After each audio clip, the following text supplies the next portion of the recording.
Ciao a tutti e benvenuti in cucina. Oggi vi svelo la mia ricetta per realizzare la salsa più conosciuta, più famosa, più blasonata in tutto l'universo. Vediamo come si realizza in maniera casalinga la salsa ketchup.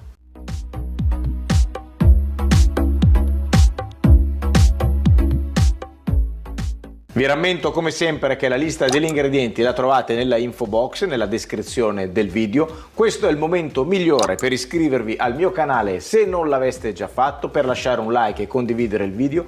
Andiamo subito ai procedimenti, ma prima, sigla!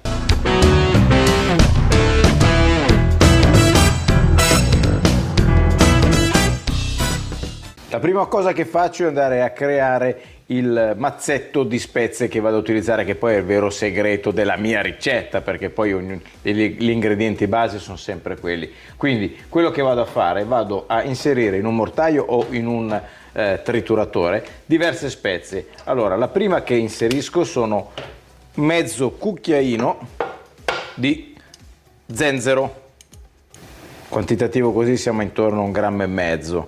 Poi aggiungo un altro 1,5 grammi di paprika dolce, circa 2 grammi di pepe in grani. Io utilizzo il pepe verde invece di quello nero perché a mio avviso lascia più delicata la salsa, lo preferisco, potete utilizzare tranquillamente quello nero. Inserisco anche mezzo chiodo di garofano, così all'interno, 1,5 grammi circa anche di cannella, un cucchiaio di sale, io utilizzo quello grigio affumicato, potete usare il sale normale, e 50 grammi di zucchero, utilizzo quello di canna, potete utilizzare anche quello normale. Andiamo a triturare tutte le spezie insieme allo zucchero, trituriamo fino a quando otteniamo un impasto, una polvere unica, quindi dobbiamo avere un risultato così, molto fine. Prendo una cipolla, vado a tagliarne a metà, ne utilizzerò metà cipolla.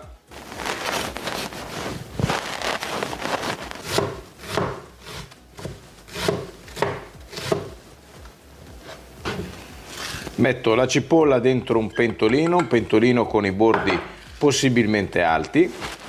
Aggiungo 50 grammi di olio all'interno e vado su un fornello avendo cura di metterci sopra uno spargifiamma.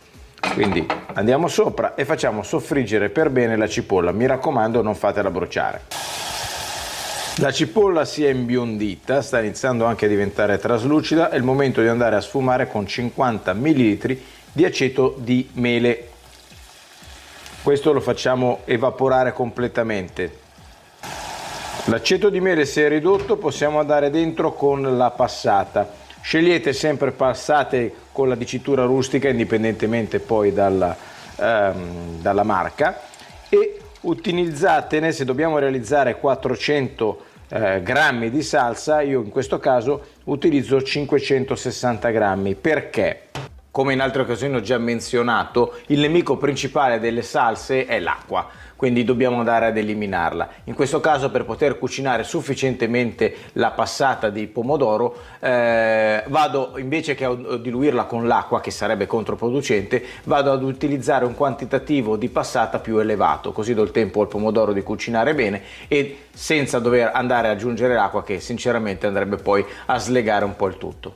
Nel momento in cui il pomodoro inizia a sobbolire, posso andare ad inserire le spezie con lo zucchero.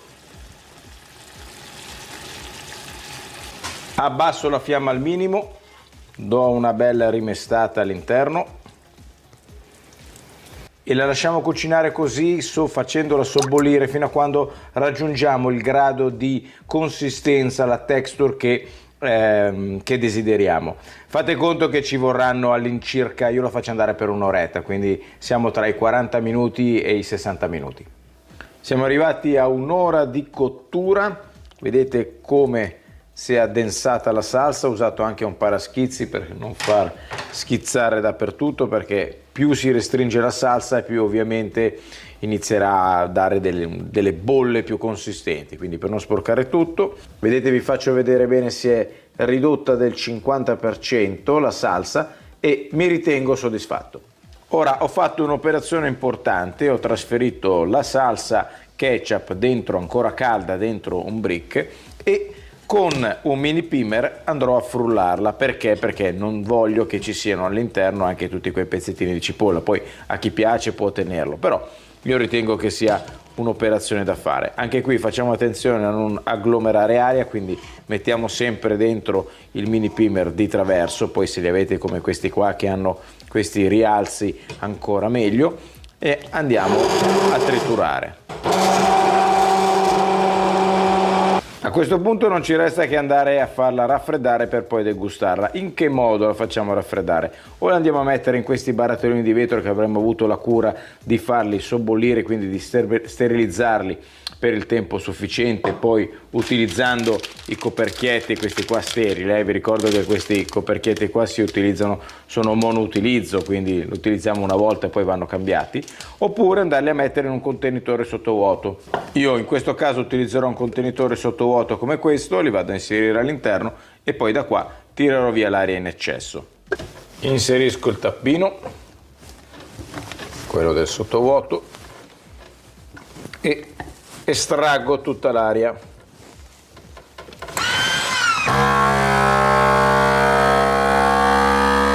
Eccolo qua la salsa ketchup, ve la faccio vedere bene, anzi vi faccio vedere la consistenza. Andiamo a vedere proprio, vedete qua come rimane sufficientemente densa, e questa non è ancora completamente fredda. Ve la faccio vedere bene, guardate qua come rimane. Adesso non ci resta che andare alla prova dell'assaggio. Mi metto qui a favore di camera, ve la faccio vedere ancora bene e vado.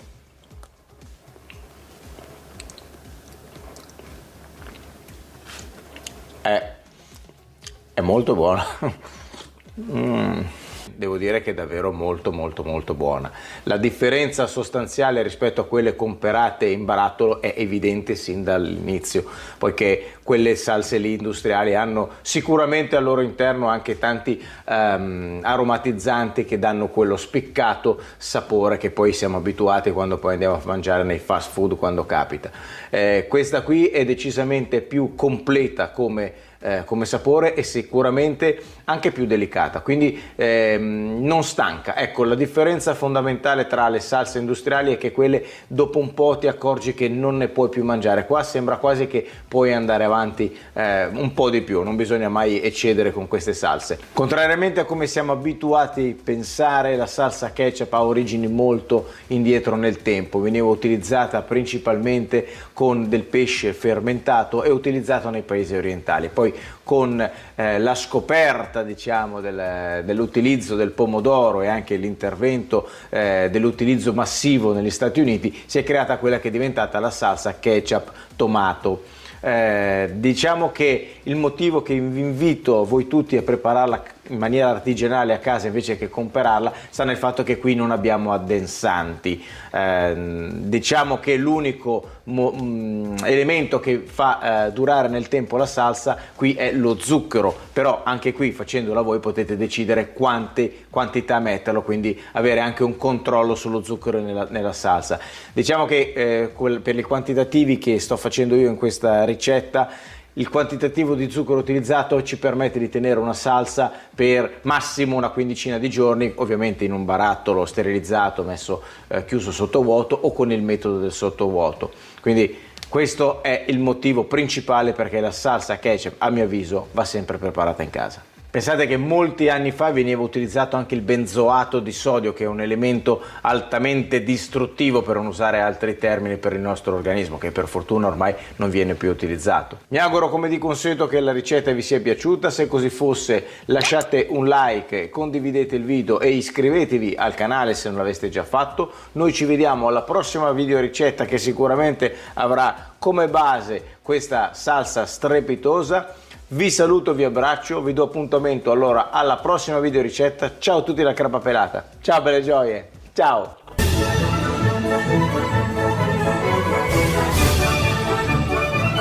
Mamma mia, mi fa rimpiangere di non aver preparato 1 chilo di patatine fritte.